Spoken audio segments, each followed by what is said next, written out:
6 महीने से लेकर साल भर प्रशासनिक सेवाओं की तैयारी के लिए पर्याप्त है। बीएससी से ज़्यादा ज़रूरी मेरे लिए जॉब थी कि जॉब करना है, क्योंकि पापा जिसमें सर्विस करते थे उस कोऑपरेटिव जो थी उसके बंद होने का खतरा था कि कभी भी बंद हो सकती है। तो वहाँ कस्बे में भी हम किराए के मकान में ही रहते थे। तो चीज़ों की जो होती है दूसरों को देख करके वो मन में होती थी कि भाई अपन को पढ़ना है, आगे बढ़ना है। 99 की बात है, उससे लेके 2004 तक वैकेंसीज आई नहीं टीचर की। 1800 रुपये देते थे थावला में। तो 1800 में मैं पढ़ाता था। एक रामचंद्र जी गरवा थे जो अभी एडीएम है जोधपुर में। तो उस स्कूल में हम दोनों टीचर थे। इतने मतलब उत्साह के साथ बातें करते थे कि उनके साथ रहने से ऐसा लगता था कि एनर्जी आती थी कि अपन भी काम करें।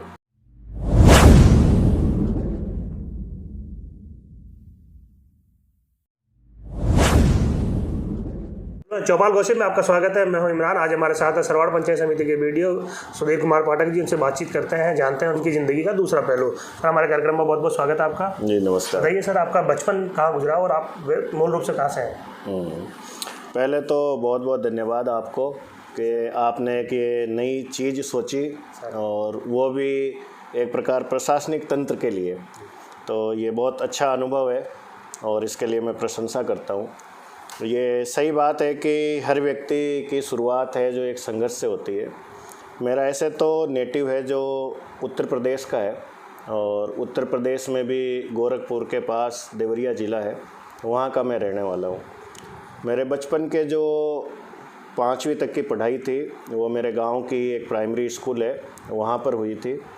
तो उस पढ़ाई में तो जो गांव की आप जानते हो कि बच्चे सरकारी स्कूल में पढ़ते हैं, उसी प्रकार का था कि बस पास हो गए और जा रहे हैं आ रहे हैं। उसके बाद में मेरे पिताजी की सर्विस थी जो राजस्थान में थी। राजस्थान में नागौर ज़िला में थावला कस्बा है। तो मैं बाद में वहाँ यूपी से पापा के पास आ गया और फिर कक्षा 6 से मैंने यहाँ पे सरकारी स्कूल में जो थावला में थी वहाँ पे पढ़ाई शुरू करी। तो शुरुआती समय में चूँकि मेरा नेटिव चेंज हुआ था, मैं यूपी से राजस्थान में आया था, तो एक तो वहाँ की जो लैंग्वेज थी उसकी भी चेंजेज हुआ था यहाँ पे। तो जो मेरे बोलने का टोन था वो थोड़ा सा यूपी वाला था। तो क्लास में भी बच्चे जब थे तो वो मुझे चिढ़ाते थे, जो मेरी आवाज़ थी वो अलग थी सबसे। तो वो बड़ा मुझे अखरता था कि भाई मेरे साथ ऐसा क्यों है। लेकिन मेरे अध्यापक बहुत अच्छे थे और कुछ मित्र भी थे, तो वो मेरे साथ बड़ा मित्रवत रहते थे। तो धीरे धीरे वो चीज़ें हो गई और फिर 3-4 साल में तो मेरी भी टोन ऐसी हो गई कि जब तक मैं बताऊं नहीं, जब तक कोई गेस ही नहीं कर सकता कि मेरा यूपी का नेटिव है। नागौरी लैंग्वेज? हाँ, वो नागौरी। और यहाँ तक कि ऑफिस में भी मेरे पास जब कोई काम करने के लिए आता है तो मैं हिंदी के बजाय थोड़ा मारवाड़ी ज़्यादा यूज करता हूँ, ताकि उनको ये लगे कि ये अपने जैसे ही हैं, कुर्सी पर दूसरी तरफ बैठे हैं तो कोई अधिकारी नहीं है, ताकि वो खुल करके अपनी बात करें। तो शुरुआती समय ऐसा था। बाकी संघर्ष का तो वो अब सबके जीवन में भी रहता है, वैसे मेरे जीवन में ही था। चूँकि पिताजी अकेले ही परिवार में कमाने वाले थे, वो व्यवस्थापक थे, कृषि सेवा सहकारी समिति थी थावला में। तो उनका जो वेतन था वो भी कम था और परिवार की पूरी जिम्मेदारी भी थी। तो शुरुआत से ही ये पता था कि अपने को कुछ करना है और हमारी आवश्यकताएं भी फिर उस हिसाब से सीमित ही रही। तो वहाँ कस्बे में भी हम किराए के मकान में ही रहते थे। तो चीज़ों की जो होती है दूसरों को देख करके वो मन में होती थी कि भाई अपन को पढ़ना है, आगे बढ़ना है। तो 10वीं तक की परीक्षा वहीं पर मैंने करी थी और 10वीं में मैं जब थावला कस्बे में फर्स्ट रैंक मेरी आई थी तो पिताजी बहुत खुश हुए थे और मुझे भी बहुत अच्छा लगा था कि ठीक है कि मतलब उनके उम्मीदों के अनुसार अपन खरे उतरे। फिर बाद में आगे बढ़ते गए, समस्याएं तो फिर भी रही। बाद में 12th करने के बाद में फिर ये हुआ कि अपन को जॉब चाहिए या फिर बीएससी करें। तो बीएससी से ज़्यादा ज़रूरी मेरे लिए जॉब थी कि जॉब करना है, क्योंकि पापा जिसमें सर्विस करते थे उस कोऑपरेटिव जो थी उसके बंद होने का खतरा था कि कभी भी बंद हो सकती है। तो फिर ये था कि ये बंद हो जाएगी तो फिर पापा की तनख्वाह ही नहीं आएगी, तो फिर खर्चा कैसे चलेगा और कैसे क्या काम करेंगे। तो उसलिए ये था कि बीएससी करने के बजाय जॉब करें। तो मैंने बीएससी सेकेंड ईयर करी। उसके बाद में उस समय एसटीसी होती थी, बीएसटीसी जिसे कहते हैं, तो उसमें क्या सर्विस के ज़्यादा चांस थे, तो मैंने फिर बीएसटीसी कर ली कि अपन को नौकरी जल्दी लगे। लेकिन एक लंबे समय के बाद में वैकेंसीज़ निकली ही नहीं। ये करीब 1999 की बात है, उससे लेके 2004 तक वैकेंसीज आई नहीं टीचर की। तो 5 साल तक मैं प्राइवेट स्कूल में ही पढ़ाता रहा। और सैलरी क्या थी उस वक्त आपकी प्राइवेट स्कूल में? प्राइवेट स्कूल में उस समय चूँकि मैं गया था तो मेहनत बहुत करता था, तो वहाँ रकुल बाल निकेतन माध्यमिक विद्यालय है, तो सर 1800 रुपये देते थे थावला में। तो 1800 में मैं पढ़ाता था और 9 पीरियड मुझे कंटिन्यू लेने पड़ते थे उस समय। तो क्या पता सर को लगा कि मैं मेहनत ठीक करता हूँ, तो वो मुझे 500 रुपये अलग से देते थे कि या आपको अलग से दे रहे हैं क्योंकि ज़्यादा सैलरी देखेंगे तो जो पुराने टीचर हैं वो कहेंगे कि आपने इनको नए को ज़्यादा दे दिया। तो उनका अच्छा सहयोग रहा। फिर उसके बाद में मैं कोचिंग कराता था, ट्यूशन वगैरह कराता था। तो लगभग आप यूँ मानो कि 7-8 घंटे तो स्कूल में पढ़ाता था, और उसके बाद में लगभग मैं 10-1 घंटे ट्यूशन और कोचिंग कराता था।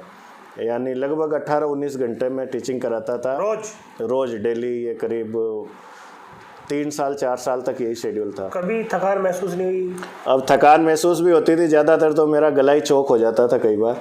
तो ये टॉन्सिल वाली प्रॉब्लम होती थी, फिर भी दवा ववा लेकर के और गरारे कर हाँ लगता है ऐसे था कि अपन को मेहनत इतनी करनी है कि बस उसमें कोई कमी नहीं रहे।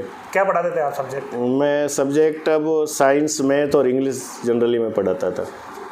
तो प्राइवेट स्कूल वहीं से मेरी शुरुआत हुई। 2300 रुपये तो आ गए प्राइवेट स्कूल से। फिर ट्यूशन से लगभग मैं 8-10 हज़ार रुपये कर लेता था। क्योंकि पर बच्चे क्या लेते थे उस वक्त आप? अब उस समय तो फीस यही होती थी, 100 रुपये होती थी गाँव में। और उनमें भी क्या होता था कि कई बच्चे अब देते भी नहीं थे, तो उनके लिए ज़्यादा अब वो भी नहीं करते थे कि क्या है कि गरीब बच्चे आते थे और वो आते थे। हाँ, तो उससे फिर धीरे धीरे वो चीज़ें सुधरने लगी।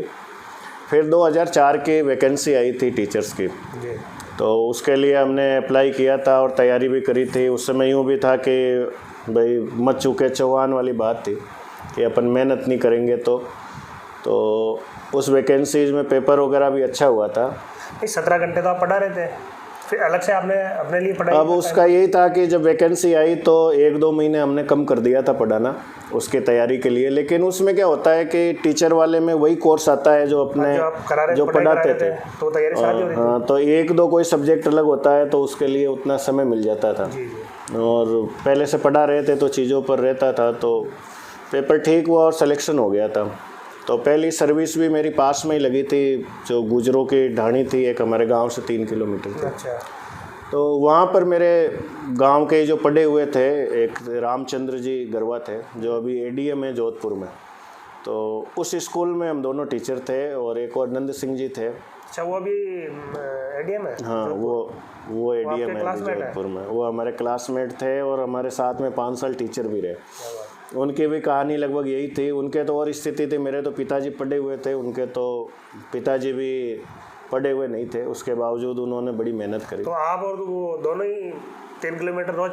हाँ, 3 किलोमीटर। वो क्या जो स्कूल थी वो उनके गांव और मेरे गांव के बिल्कुल बीच में थी, तो वो अपने गांव से पैदल आते, मैं मेरे गांव से पैदल जाता। और फिर क्या करते हैं कि जनरली जब मॉर्निंग टाइम होता है तो 12 बजे छुट्टी हो जाती है।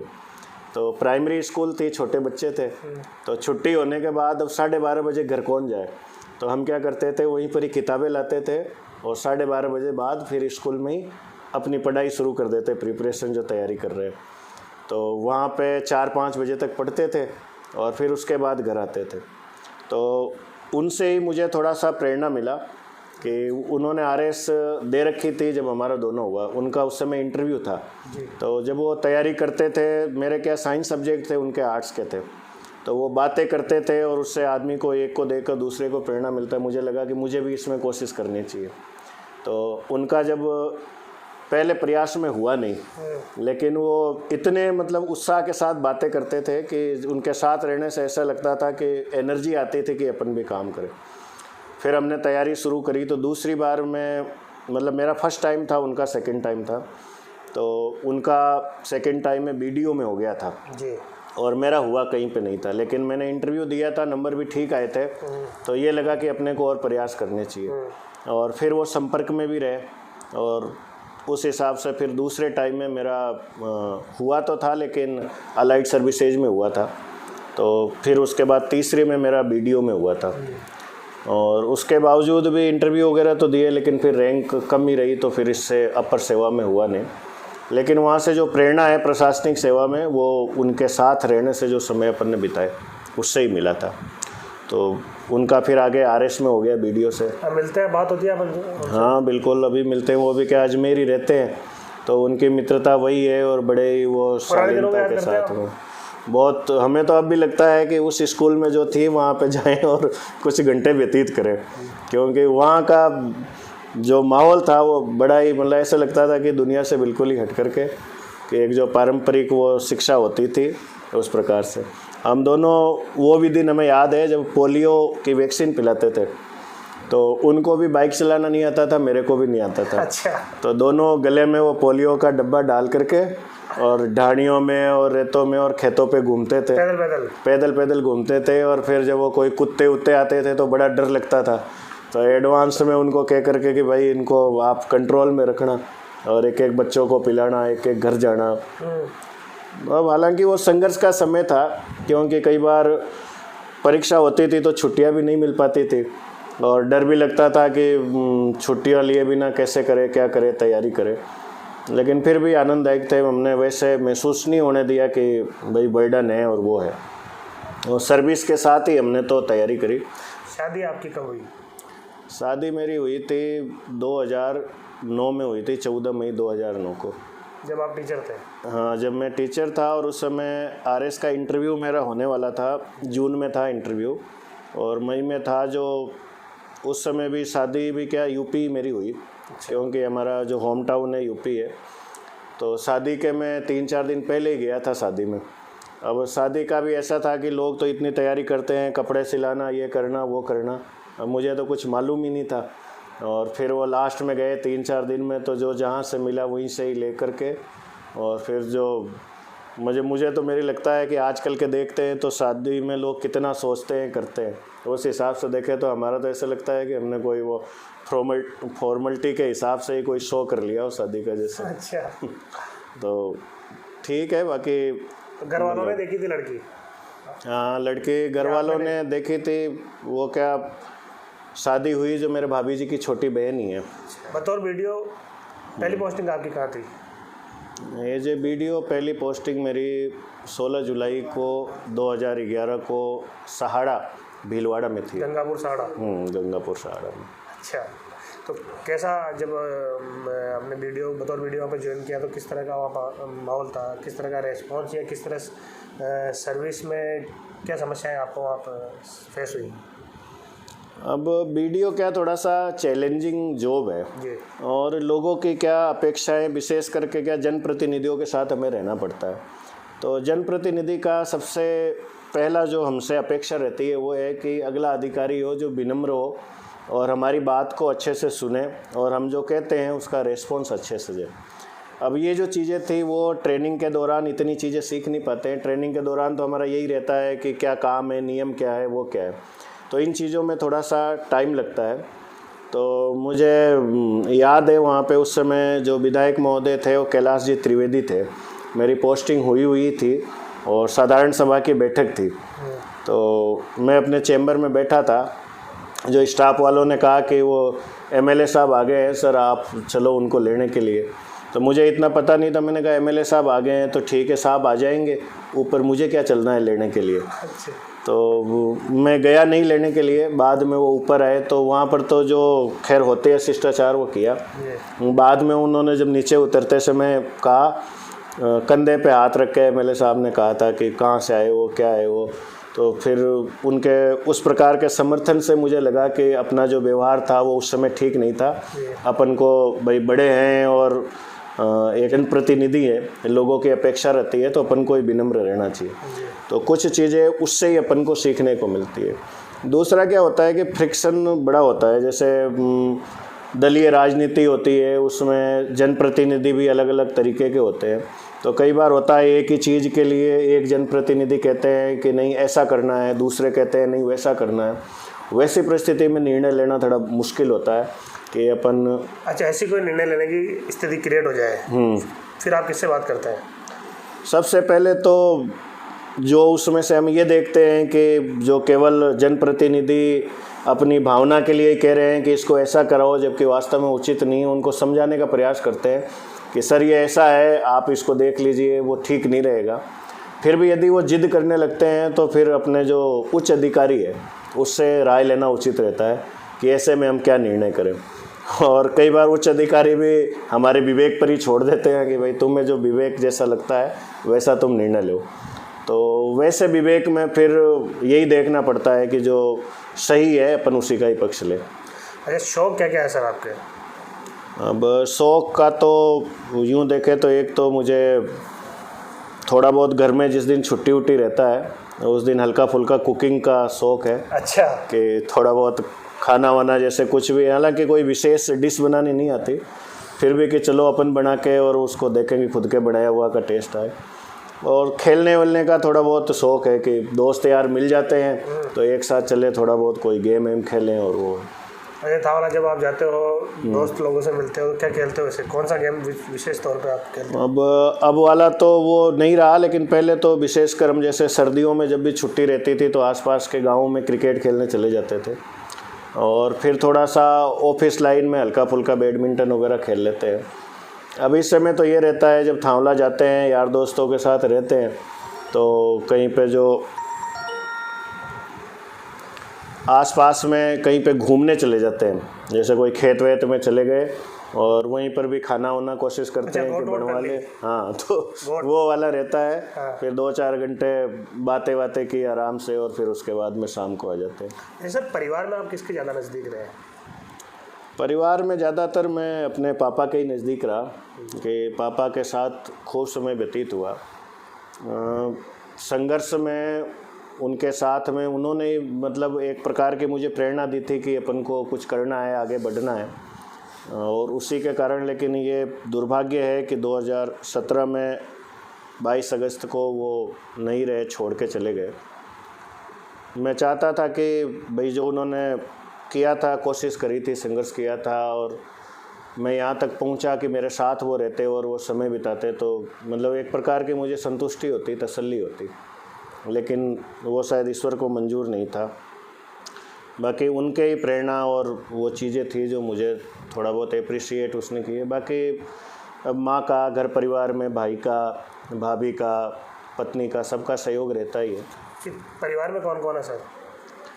परिवार में इस समय तो मम्मी है और मेरे भैया भाभी है, एक भतीजा है जो अभी कोटा से बीएससी कर रहा है। भाई क्या करता है? और भैया भी पंचायती राज में ही है, वो यूपी में ही है सर्विस में। और मेरी वाइफ और 2 बच्चे हैं। एक तो 7th क्लास में पढ़ता है, बच्ची छोटी है, अभी तो स्कूल गोइंग हुई है। युवा जो तैयारी कर रहे हैं सर, आरएस बनना चाहते हैं, वीडियो अधिशासी अधिकारी के पद पर, जो इस तरह के पदों सर्विस में लगे हुए हैं, तैयारी कर रहे हैं, उनको क्या मैसेज देना चाहोगे? किस तरह की उनको तैयारी करनी चाहिए? मैसेज वो घर तो पे तैयारी करें, कोचिंग करें या ऑनलाइन कोचिंग करें? अब उसमें ये है कि जैसे कोचिंग अच्छी है तो निश्चित रूप से क्या होता है, जो अपना तैयारी का जैसे 6 महीने या साल भर लगते हैं तो कोचिंग इस समय को कम कर देती है। जैसे जो अपन साल भर में खुद पढ़ पाएंगे वो कोचिंग में आप जाओगे तो वो समय आपको 6 महीना ही लगेगा, क्योंकि उन्होंने मटेरियल ऐसा बना रखा होता है और पुराने अनुभव से उन चीज़ों को हेल्प मिलती है। लेकिन वो सही कोचिंग का चयन भी ज़रूरी है। जिन्होंने कोचिंग ले रखी है और 1-2 बार मेंस उन्होंने दे भी दिया और वो नहीं ले रहा है, तो एक लेने के बाद तो उनको फिर सेल्फ स्टडी वो कर सकते हैं, अपनी सर्विस में है तो उसके साथ में या दूसरे के साथ है, क्योंकि एक सीमा के साथ में फिर कोचिंग का कोई मतलब नहीं रह जाता। वो जो आपको ट्रिक्स है वो दे ही देते हैं, आपको पता ही रहता है। फिर तो अपने अंदर कोई कमी है तो उसको थोड़ा सा सुधारना होता है कि किस चीज़ में अपन। कोचिंग करने के बाद कितने घंटे घर पे भी पढ़ना चाहिए? मेरे हिसाब से तो कोचिंग यदि आप पर डे 3-4 घंटे की ले रहे हो तो उसके बाद यदि 3-4 घंटा और आप समय दे दो तो 6 महीने से लेकर साल भर प्रशासनिक सेवाओं की तैयारी के लिए पर्याप्त है। और उसके बाद तो फिर वो पर्सन टू पर्सन निर्भर करता है भाई, कई कम समय में ही अच्छा कर लेते हैं, किसी को थोड़ा ज़्यादा भी लगता है। अब क्या परीक्षाओं का पैटर्न भी चेंज होता जा रहा है कंटिन्यू, तो उस पर भी निर्भर करता है कि फिर वो तैयारी का किस लेवल है। और मेन तो है कि उनका खुद का मूल्यांकन है, पूर्व में पेपर दिया तो कहाँ पे रह रहे हैं, कैसे। अच्छा, एक चीज़ और सामने आती है सबसे बड़ी बात, आजकल 9वीं 10वीं 11वीं से ही तैयारी शुरू कर देते हैं, आरएस की तैयारी करवा देते हैं, या बड़े बड़े हॉस्टल्स में रख के या कोचिंग संस्थानों में भाई आरएस बनाना है तो शुरू से ही 8वीं में 9वीं से ही शुरुआत हो जाती है उनकी, इस तरह मूव करते हैं उनको। लेकिन जो सरकारी स्कूलों में पढ़े हुए हैं, जिन्होंने बीए कर ली और बेरोजगारी का दंश झेल रहे हैं, वो उनके दिमाग में कहीं ना कहीं आती है कि यार बड़े बड़े कोचिंग संस्थानों में तैयारी कर रहे हैं तो हमारा नंबर कैसे आएगा। उनके लिए क्या है? नहीं, ये आप सही कह रहे हो, लेकिन जहाँ तक हमारा अनुभव है वो ऐसा नहीं कहता। बस उसमें जो बच्चा है वो तैयारी कर रहा है, उसमें एक जैसे 10वीं के बाद में एक उसको प्रेरणा तो मिलनी चाहिए कि मुझे सिविल सर्विस में जाना है, ये क्या होता है, मतलब उसके मन में एक आकर्षण होना चाहिए उसके प्रति। वो आकर्षण क्या उसको खींचता है और मेहनत करवाता है। तो बड़े कोचिंग से कोई मतलब नहीं है, क्योंकि उन कोचिंगों में जाते हैं 2000 बच्चे और लास्ट में सेलेक्ट तो 20, 25, 30, 40, 50 ही होते हैं। तो बाकी को उनको ये सोचना चाहिए कि 1800 जो कोचिंग जाके भी नहीं हुए, और जो बाहर बिना कोचिंग वाले हैं उनमें से भी लगभग जो मेहनत करते हैं वो इसी अनुपात में सेलेक्ट होते हैं। तो ऐसा नहीं है कि कोचिंग जाने से ही सिलेक्शन होता है, लेकिन थोड़ा बहुत नोट्स वगैरह ये चीज़ें हैं, हल्का फुल्का, जैसे बिल्कुल वो कट के भी रहें कि मैं घर पे ही पूरी पढ़ाई कर लूँ और ये चीज़ें। तो आजकल के आदमी को थोड़ा सेलेक्टिव भी होना पड़ता है उनको कि क्या चीज़ है, तो नोट्स वगैरह की हेल्प ले लेनी चाहिए जहाँ से मिले। और ऑनलाइन कोचिंग जो हाँ, और ऑनलाइन को भी करें और तैयारी करें। और विशेषकर जिनका सिलेक्शन हाल ही में हुआ है उनके अनुभव का, उनको सबके आसपास मिल ही जाते हैं, उनके अनुभव का उनको फ़ायदा लेना चाहिए, उनसे बात करनी चाहिए कि कैसे क्या करें, तो उससे काफ़ी हेल्प मिलती है। अच्छा, बेरोजगारी के दौर में सर ख्वाहिशें बहुत होती है, तो उनमें से ये रहती है कि मैं जब गवर्नमेंट जॉब में आ जाऊंगा या मैं कामयाब हो जाऊंगा तो मुझे कार लेनी है, मोटरसाइकिल लेनी है, या दुनिया में वहाँ जाना है। तो आपकी क्या क्या रही सर बेरोजगारी के दौरान, क्या सोचा करते थे आप? नहीं, ये सही बात है आप जो कहते हो कि अब मेरा तो शुरुआत में यही था कि सबसे पहले ख्वाहिश जो थी वो मकान का था, घर का था, कि भाई मुझे अपना बनाना है, क्योंकि लंबे समय तक किराए के मकान में रहे थे। तो ये था कि भाई बनवाना है, तो ठीक है, ईश्वर की कृपा से लगभग मैंने बनवा लिया अपना मकान।